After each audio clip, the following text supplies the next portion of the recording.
Meet the $999 million man. There are car dealers, there's specialist car dealers, there's supercar dealers, and there's Tom Hartley. They're worlds apart.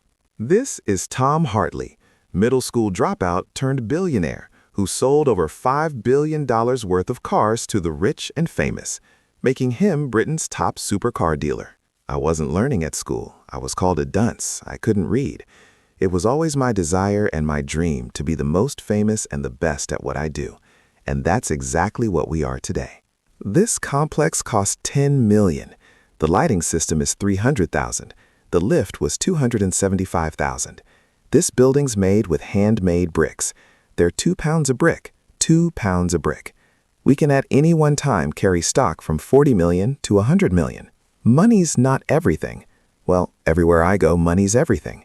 I've founded this business on my own back. The business is worth well over $300 million today. As a mature man yourself and a successful person yourself, you're going to get doubters in life. And if you can't handle rejection, you're never going to make it in life. This is the story of how a young man went from nothing to becoming a millionaire, only to lose it all and then go bigger and better than before, with his estimated net worth now sitting at around $1 billion. The definition of success. Right, so today we're setting off to visit Tom Hartley. He sent me the address to his estate, and I'm not really sure quite what to expect, but I am certainly very excited. I've always put my success down to passion, as I believe this is the key to pushing yourself past your limits, in business and in life as well. So I'm really interested to see what Tom thinks. The next time you see me, I'll be sat down with the man himself. Tom Hartley's early years. So did you ever feel different to the others at school? I wasn't learning at school. I was called a dunce. I couldn't read. I wasn't interested. And I was told by a school teacher called Mrs. McDonald that I was going to struggle in my life. I'd start dodging school, and a friend of my father's who owned a taxi business, he was taking me to the auctions, and I'd watch what was happening because I was interested in watching cars be sold and bought and how auctions worked. So the first deal I'd done, I was just before I was 12 years old. So you sold your first car at 12 years old? I bought and sold my first car at 12 years old. I bought it from a guy called Billy Barty. He had a new Range Rover coming, and it was 1,950 pounds. I also knew a relative of my father's who wanted to buy a new Range Rover, and you couldn't get them. I put the deal together. It's called supply and demand. And I earned 250 pounds, and it was a lot of money. 250 pounds in 1971 was a lot of money, and that was the start of the journey. So some of the heritage here over the years I've enjoyed. Look at all these. They're amazing, aren't they? Yeah, you name an MP. You won't find a name that won't be in this office. There's no computers on here. It's a telephone, piece of paper, and a pen. That's what I rely on. You know, everyone from under Lloyd Webber to the Sultan of Brunei, Rod Stewart, Elton John. Yeah, they've all been here. They're all there. So when you were a youngster, could you really see that you'd have all your family around you as well as these beautiful showrooms? Yeah, I mean, I had the vision of that, and I'm living it now. I'm living my dream for my son Tom. Passed his driving test in a Ferrari, and they set up the full television station here and filmed it live. Amazing. From here. Yeah, going away and coming back. A 17-year-old. So would you say the drive to be the best you could be is what pushed you forward? Like everything in life, to be successful, you have to take risks. I broke a few rules at that age, you know. I drove on the road at 14. So did you get stopped by the police at all? Yeah, I've been stopped. I was 14. I drove a Rolls Royce. Back in the 70s, guys, when you got stopped by the police, the routine check is nothing like it is today. You could give your name to be Peter Johnston, 17 Main Street. They took that name and address down, and they said they'd write to you. That was it. Becoming a millionaire. You never heard no more. Because I was in such a rush to get to where I wanted to get to, in life and in business, with the ambition that I had and the dream that I had. I wanted to get there quickly, and I had to break some rules. I discovered a loophole in importing cars. To an extent, it was like a cartel in the business. I was importing, at that time, probably 10 or 15 cars per week. When I was importing cars in 1978, you got 4.5 Deutschmarks to 1 pound. So the point I'm making for yous who can't calculate, I was able to buy cars from the factory, import them, and sell them to dealers in this country. It was just an unbelievable loophole I found at the age of 17, just before my 17th birthday. I was a self-paid millionaire. So the classic territory. I recognize this Porsche. I had one of these back in the day with a whale tail.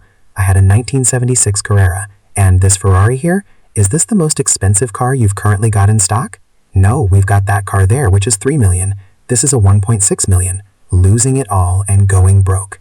So when you'd made that first million, was it all plain sailing from there on? It just went crush. My world was turned upside down. I didn't lose a million because I gambled it or I wasted it. I lost a million because there was a technicality brought out because of my success. The manufacturers, the giants, BMW, Mercedes, and Porsche, got together on this young kid, 16-year-old. They've pitched a law out that you can only pitch one car, one person. And we're talking about a lot of money on deposit here, a big part of the million. Here is a young guy who's made a million and lost a million, and he's not 20 yet. How did you feel when these car companies started ganging up on you? I was overwhelmed because it was out my control. I couldn't take on Mercedes-Benz, I couldn't take on Porsche cars, I couldn't take on BMW cars. I stood the pain of the loss for my reputation. Gets me choked up sometimes talking about this. I went back to living in the caravan with my wife. Arriving over there where that McLaren is, I pulled a caravan there. My wife told me I could do it all again. Millionaire starts from scratch. So what steps did you take to rebuild your net worth back up? Back to the drawing board. Traveling up and down the motorways, collecting, delivering, washing, polishing. I've done it all. We rebuilt it. The business rebuilt the name. I always think that an entrepreneur is willing to risk his shirt on his back, whereas a businessman calculates everything. That I couldn't have just said it any better. Forget the pain, but remembered the lesson. It made me stronger. I knew it was easier to get there the second time than it was the first time, because I'd already been there. Once you've tasted honey, it tastes a lot nicer than sour milk. When I want peace and quietness, this is where I come to. It helps me concentrate and it helps me focus. So, as you made it back, were you worried that your enemies would take you down again? Oh yeah, I mean, look, when you're successful in life, you've always got enemies. That's a fact. Whoever you are in life, if you're successful, you've always got jealous people out there who try to be critical. And it's sad that we live in that type of world. As a mature man yourself and a successful person yourself, you're going to get doubters in life. And if you can't handle rejection and failure and mistakes, you're never going to make it in life. Building a $300 million supercar business. Thousands of deals later, and Tom has gone from strength to strength, which just goes to show his resilience in the face of failure. I then wanted to dive a little deeper into how a business of this size actually operates. What separates the winners from the losers, and the vital traits needed for success. So what is the breakdown of your business? If we have to get right down to the nitty-gritty, we can at any one time carry stock from 40 million to 100 million, paid on the floor. The valuation of the business today, as an independent family business, we don't declare ours, we trade as a private company, so there's never been any access to our wealth. But the business is worth well over 300 million today. As a brand name, that's just the car business, not the park home business or the holiday park business. Everything I've ever made, I've always reinvested and reinvested and reinvested. Talking about investing, a great way to get your journey kickstarted is by grabbing your free stock worth all the way up to $1,000 from public.com. I'll leave a link in the description.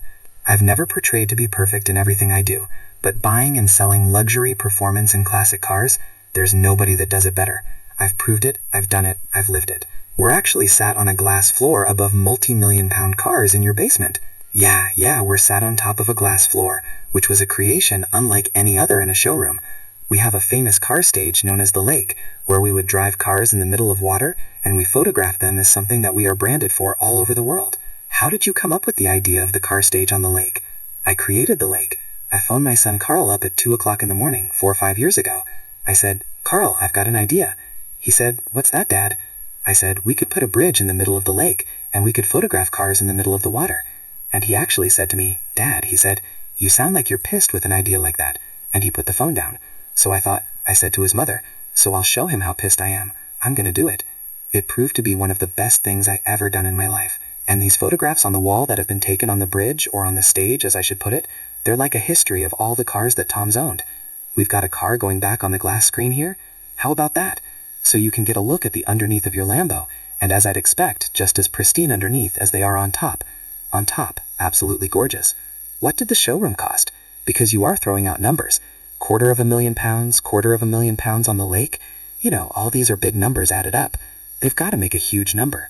This complex cost $10 million. The lighting system was $300,000.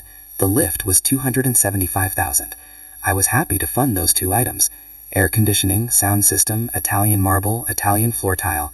Just there's no end to it. Handmade, this building's made with handmade bricks. 2 pounds of brick.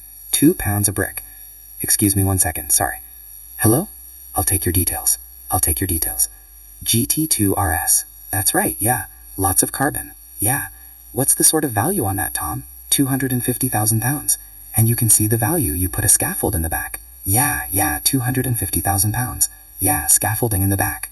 Billionaire advice for teens. So you were an entrepreneur before the phrase even really came about. What would be the best advice or single piece of advice you could give a youngster nowadays? I would say to be the best at what you want to be, you have to be single-minded. Start thinking about your dream, what you want to be, what you want to do. Start focusing on that. Spend more time concentrating on that. It was always my desire and my dream to be the most famous and the best at what I do, being luxury, performance, and classic cars. And that's exactly what we are today. I think you've had a fantastic life.